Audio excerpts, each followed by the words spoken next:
Hi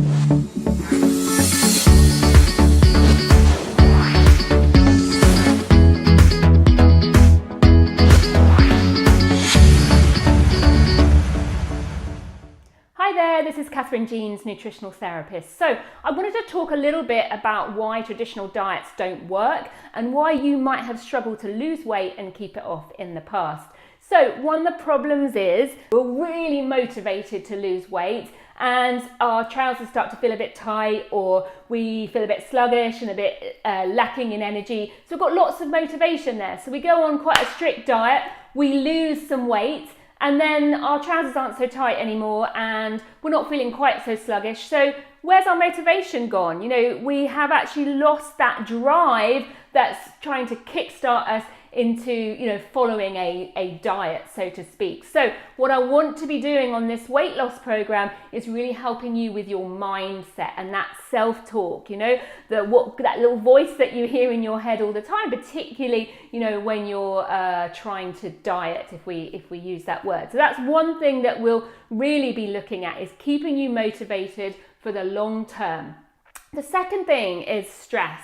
We cannot underestimate how stress makes us not only crave all the wrong foods, but also the hormones that are released when we are stressed really can affect how we store weight and how we put it on and how we don't let go of that weight. So when we're stressed, our blood sugar is more imbalanced, which we'll be talking a lot about blood sugar imbalances in our first lesson. And when that blood sugar is imbalanced, we're not only more likely to crave the wrong foods, we're releasing more insulin, which drives us to store weight around our tummy and not let go of it. Also, we're releasing more cortisol, which is another hormone which affects how we store fat and where we store it, particularly around that fat around the tummy, so for men and women. So we really need to be looking at how your body is using those hormones, releasing those hormones and getting those on more of an even keel and getting your cells nice and sensitive to that insulin. You know, if insulin's being released in high amounts,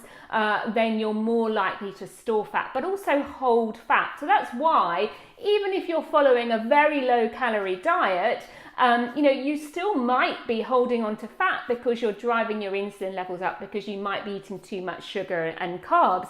And so actually we need to flip on its head what you are eating. And so I don't believe in continual calorie controlled diets. We have to monitor calories a little bit, but you know, we're not going to be counting calories on this program. We're also going to have to be looking at sugar.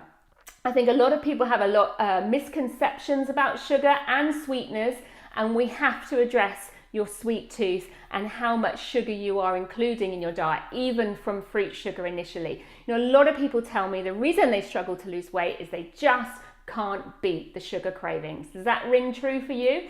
Well, we'll be addressing that, and if you get what's going in your diet really right, as well as taking out what we shouldn't have in our diet, it makes it so much easier to avoid those foods, okay? And the next thing I really want to talk about is your metabolism. So, you know, if you have been following a low carb diet for years and years, or very low calorie diet for years and years, the minute you deviate off that plan, your body's going to say, happy days, nice, easy to break down food, and actually, you know, take that energy and store it as much as it can as fat.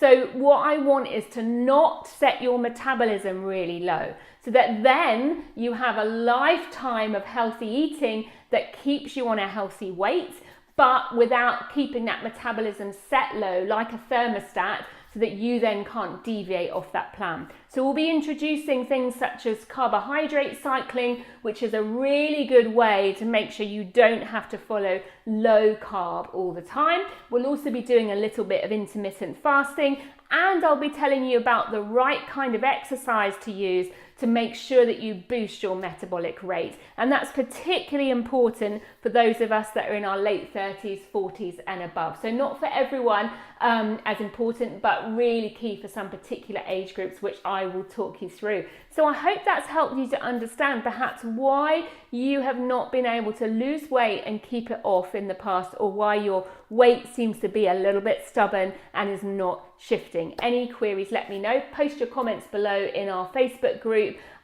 and yeah, ask me any queries that you have. I'll see you soon. Bye.